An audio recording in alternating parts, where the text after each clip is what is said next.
জুমার দিন দোয়া করলে কবুল করে কে?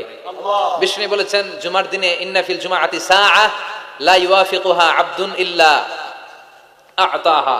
জুমার দিনে এমন একটা মুহূর্ত বা ক্ষণ আছে, ওই মুহূর্তে যে যাই চাবে আল্লাহ তাই দিয়ে দিবে। নামাজের আগে, কেউ বলেছে নামাজের পরে। সবচেয়ে গ্রহণযোগ্য মতামত হচ্ছে আসরের সালাতের পরে মাগরিবের আগ পর্যন্ত, বিশেষ করে ক্বাবলা গুরুবি শামস, সূর্য ডোবার আগের যে অন্তিম মুহূর্তটা, ওই মুহূর্তে আপনি আল্লাহর কাছে যাই চাবেন আল্লাহ তাই দিয়ে আপনাকে ধন্য করে দেবে। তাহলে জুমার দিনের গুরুত্ব আছে না নাই? এই সুন্নতগুলো পালন করা যাবে? আগে আগে জুমার নামাজে যাওয়া যাবে? জুমার খুতবায় অংশগ্রহণ করা যাবে তো? এই জুমার খুতবাগুলো নিজেদের জীবনের জন্য পাথেয় হিসেবে সংগ্রহ করতে হবে। আর খতিব সাহেব যারা আছেন তারা কনস্ট্রাকটিভ, গঠনমূলক উপায়ে এই জুমার খুতবা দ্বারা সমাজটাকে আলোকিত করবেন। আমরা যেন কোরআনের আলোকে নিজেদেরকে আলোকিত করতে পারি, সমাজটারে আলোকিত করতে পারি, গোটা বিশ্বটারে আলোকিত করতে পারি। আল্লাহ তুমি তৌফিক দাও। তাহলে শুনেন, এই জুমার দিনে আমাদের করণীয় কি, আমাদের সুন্নাহগুলো কি? এই জুমার দিনে কিছু সুন্নাহ আছে, এই সুন্নাহগুলো যদি পালন করি তাহলে জুমার সর্বোচ্চ বারাকা, মার্সি এন্ড ব্লেসিংস, রহমত, এগুলো হাসিল করা যাবে, ঠিক কি না? জুমার দিনের 1 নাম্বার সুন্নাহ হচ্ছে ওই জুমার দিনের সকালের ফজরের সালাতটা জামাতে পড়া। সবাইকে খাইছে রে, এটা আবার কোন ওয়াজ শুরু করছে? এতক্ষণ তো ভালো লাইনে আছিল, এখন আবার কোন লাইন ধরলো? আফদালুস সালাহ ইনদাল্লাহি সালাতুস সুবহি ইয়াউমাল জুমআতি ফি জামা। আল্লাহর কাছে সবচেয়ে প্রিয় নামাজ জুমার দিনের ফজরের নামাজটা জামাতের সাথে আদায় করা। সুবহানাল্লাহ পড়েন। মুনাফিকের কাছে 2 ওয়াক্ত সালাত সবচেয়ে কঠিন, একটা ফজরের সালাত আর একটা এশার সালাত। এক স্কলারকে জিজ্ঞেস করা হলো সকালের বাতাসটা এত সুন্দর, নির্মল আর সুস্নিগ্ধ কেন? ওই স্কলার উত্তর দিয়েছিল, এর কারণ সকালবেলা ফজরের সময় মুনাফিকগুলো কাঁথার নিচে সব লুকিয়ে থাকে আর নাক ডেকে ঘুমায়, তাই মুনাফিকদের নাকের বাতাসের দুর্গন্ধ বাতাসে মেশে না, তাই বাতাসটা এত সুস্নিগ্ধ আর নির্মল। এজন্য সকালবেলা হচ্ছে আল্লাহওয়ালাদের আনাগোনা, আল্লাহর ওয়ালিদের আনাগোনা। মুনাফিকরা ওই টাইমে বেরোতে পারে না, ওরা থাকে কম্বলের নিচে, আছে না নাই? এজন্য জুমার দিনের প্রথম সুন্নাহ হচ্ছে ওই দিনের ফজর নামাজটা জামাতের সাথে পড়া যাবে, একটু চেষ্টা করা যাবে না? আচ্ছা, 2 নাম্বার জুমার দিনের সুন্নাত হচ্ছে সিওয়াক, মেসওয়াক করা। আসেনি আপনাদের? মাতহারাতুন লিল ফাম মারদাতুন লিররাব। বিষ্ণু ইসলাম বললেন এটা দিয়ে জিহ্বা পরিষ্কার হয়, দাঁত পরিষ্কার হয়, আর আল্লাহর সন্তুষ্টি অর্জিত হয়। বিশ্বনবী জাইতুনের ডাল দিয়ে মেসওয়াক করতেন আর বলতেন নি'মা সিওয়াকিয়া জাইতুন ফাইন্নাহা সিওয়াকি ওয়া সিওয়াকুল আমবিয়া মিন ক্বাবলি। জাইতুনের ডাল কত সুন্দর মেসওয়াক হয়, কারণ এই ডাল দিয়ে আমিও যেমনি মেসওয়াক করি, আমার আগে লক্ষাধিক নবী এই জাইতুনের ডাল ভেঙে মেসওয়াক করেছেন। আবার বিশ্বনবী ইন্তেকালের আগে মেসওয়াক দিয়ে দাঁত পরিষ্কার করেছেন। বিশ্বনবীর শালা আব্দুর রহমান যখন ঢুকলেন, আম্মা জান আয়েশার ভাই আব্দুর রহমানের হাতে একটা মেসওয়াক ছিল। বিশ্বনবীর দেহটা এত দুর্বল, কথা বলতে পারেন না, শুধু 2টি চোখ দিয়ে ফেল ফেল করে মেসওয়াকের দিকে তাকিয়ে আছে। আম্মা জান আয়েশা বুঝলেন বিশ্বনবী মেসওয়াক করতে চান। বিশ্বনবীকে মেসওয়াকটা এনে নিজ দাঁত দিয়ে চিবিয়ে চিবিয়ে নরম করে বিশ্বনবীর হাতে দেয়া হলো। বিশ্বনবী মেসওয়াক করলেন।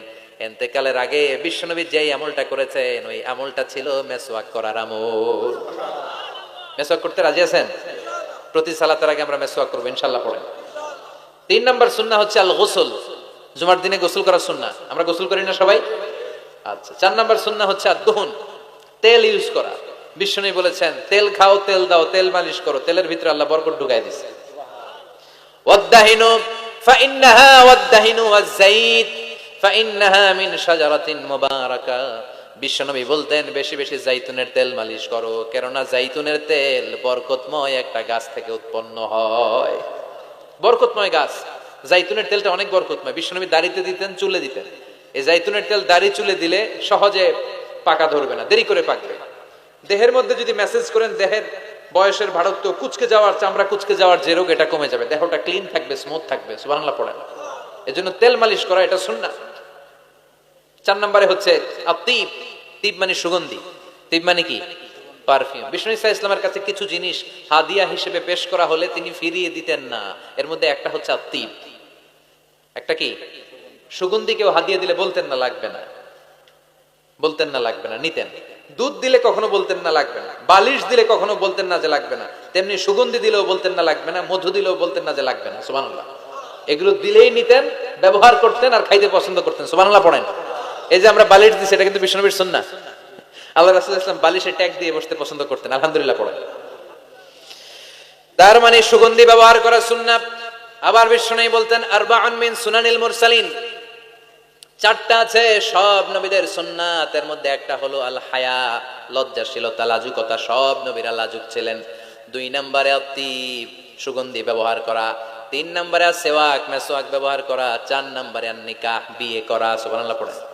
এই চারটা সুন্নাহ সব নবীদের সুন্নাহ, এজন্য পারফিউম ইউজ করবেন। এরপরে জুমার আরেকটা সুন্নাত হচ্ছে আল লিবাস আহসানুস সিয়াব, সবচেয়ে সুন্দর জামাটা পরা। কারণ আল্লাহ নিজে সুন্দর, ইন্নাল্লাহা জামিল ওয়া ইউহিব্বুল জামাল। আল্লাহ নিজে সুন্দর, তাই সব সৌন্দর্যকে আল্লাহ পছন্দ করেন, ঠিক কিনা? এই মহাবিশ্বে সবচেয়ে সুন্দর কে? দুনিয়া সুন্দর, মানুষ সুন্দর, আসমান সুন্দর, জমিন সুন্দর, সুন্দরে সুন্দরে পাল্লা। জানি না কত সুন্দর তুমি আল্লাহ, জানি না কত সুন্দর তুমি আল্লাহ। সুবহানাল্লাহ পড়েন। ইন্নাল্লাহা জামিল ওয়া ইউহিব্বুল জামাল, তিনি সুন্দর আর তিনি সৌন্দর্যকে পছন্দ করেন। বিষ্ণু ইসলাম বলেছেন, ইন্নাল্লাহা ইউহিব্বু আইয়ারা আসারা নি'মাতিহি আলা আবদিহি। আল্লাহ তার বান্দার উপর তার নেয়ামতের বহিঃপ্রকাশ দেখতে পছন্দ করেন। আপনি যদি ধনী হন, আপনার ধনীর একটা প্রকাশ যেন আপনার দেহে থাকে, এতে কোনো সমস্যা নাই। আপনি 1000 কোটি টাকার মালিক, আপনি সিরাফারা জামা পড়ছেন কেন? কিপটামি করতে বলছে কি আপনাদের? আপনি সুন্দর চমৎকার জামা পড়বেন আর শুকরিয়া করবেন কার? আল্লাহ। কথায় কথায় বলবেন শুকরান লা ফখরান, শুকরিয়া আল্লাহর, ফখর করছি না। কারণ আল্লাহর দেয়া নেয়ামতের একটা বহিঃপ্রকাশ, সিম্পটম আল্লাহ আপনার দেহে, আপনার গায়ে, আপনার চলনে বচনে দেখতে পছন্দ করে। সুবহানাল্লাহ পড়েন। এজন্য জুমার দিন সুন্দর জামা পরে যাওয়া সুন্নাহ। এরপর আরেকটা সুন্নাহ হচ্ছে ইকসারুস সালাহ আলা রাসূলিল্লাহ, আল্লাহ রাসূলের উপর বেশি বেশি দুরূদ পড়া। বিশ্বনবী বলেন, জুমার দিন বরকতময় দিন, এই জন্য এই দিনে তোমরা আমার উপর আকসিরু আসসালাতা আলাইয়া, আমার উপর বেশি বেশি তোমরা দুরূদ পড়বা। ফা ইন্না সালাওয়াতাকুম মা'রুদাতুন আলাইয়া, কেননা তোমাদের দুরূদ আমার কাছে পেশ করা হবে। সাহাবারা বললেন, কাইফা সালাওয়াতুনা মা'রুদাতুন আলাইকা ইয়া রাসূলুল্লাহ ওয়া ক্বাদ আরিমতা। ও নবী, মরার পরে আপনি পচে গেলে মাটির সাথে মিশে যাবেন, মিশে যাওয়ার পরে আমাদের সালাতগুলো কে আপনার কাছে পৌঁছাবে, কেমন করে পৌঁছাবে? বিষ্ণু বললেন, ইন্নাল্লাহা হারামা আলাল আরদি আন তাকুলা আজসাদাল আম্বিয়া, আল্লাহ তাআলা জমিনের মাটির জন্য নবীদের দেহ খাওয়াকে চিরকালের জন্য হারাম করেছেন। জমিনের মাটি আমারে খাবে না। আল আম্বিয়াউ আহইয়াউন ফি কুবুরিহিম ইউরযাকুন, নবীরা কবরে জীবিত আর তাদেরকে রিজিক দেয় কে? তবে এই জীবিতটা আমরা এখন যেমনি জীবিত, এই জীবিত নয়, এটা আলামুল বারজাখে নবীদের জন্য স্পেশাল একটা স্ট্যাটাস। কোন সুবহানাল্লাহ। এজন্য এই দিনে বেশি বেশি বিষ্ণু ঈসা ইসলামের উপর দুরূদ পড়ার দরকার আছে না নাই? এরপরে বিষ্ণু বললেন, আরেকটা সুন্নাহ হচ্ছে সূরাতুল কাহফ তেলাওয়াত করা। কোন সূরা? একেবারে কোরআনের মাঝখানে, জানেন? এটা একেবারে কয় পারায়? 15 পারায়। এমন কি এই সূরা কাহফের মাঝখানে একটা শব্দ আছে ওয়ালিয়াতালাত্তাফ। দেখবেন কোরআনের সব শব্দ বাক্য এক মানে ফন্টে লেখা, এই ওয়ালিয়াতালাত্তাফ এটা আলাদা ফন্টে মোটা করে লেখা, কারণ এটা হচ্ছে মিডল অফ দা কোরআন, কোরআনের একেবারে মাঝখানে। এটার আগে যত শব্দ তারপরে তত শব্দ, এটার আগে যত অক্ষর তারপরে তত অক্ষর। সুবহানাল্লাহ পড়েন। ওয়ালিয়াতালাত্তাফ আছে না নাই? এই সূরাটা যদি কেউ পড়ে, অনেকগুলো ফজিলাত। 1 নাম্বার ফজিলাত, ইয়াকুনু লাহু নূর ইয়াউমাল কিয়ামা, এই সূরাটা কিয়ামতের দিন তার জন্য একটা আলোকবর্তিকা হবে, আর এই আলো দিয়ে সে ফুলসিরাত পার হয়ে যাবে। আবার বিষ্ণু বললেন, সূরা কাহফের প্রথম 10 আয়াত যে ব্যক্তি জুমার দিন তেলাওয়াত করবে, উসিমা মিন ফিতনাতিদ দাজ্জাল, তারে দাজ্জালের ফিতনা থেকে বাঁচিয়ে দিবে কে? আবার এই সূরাটা যে জুমার দিন তেলাওয়াত করবে, 2 জুমার মাঝখানটারে আলোকিত করে দিবে কে? এজন্য জুমার দিন কোন সূরা? সবাই বলতে হবে, মনে থাকবে সবার। এরপর আত-তাবকির ইলাল মসজিদ, মসজিদে আগে আগে যাওয়া, আমরা আগে আগে যাওয়ার চেষ্টা করব। এরপর আল মাশিউ আলাল আকদাম, পায়ে হেঁটে যাওয়া সুন্নাহ।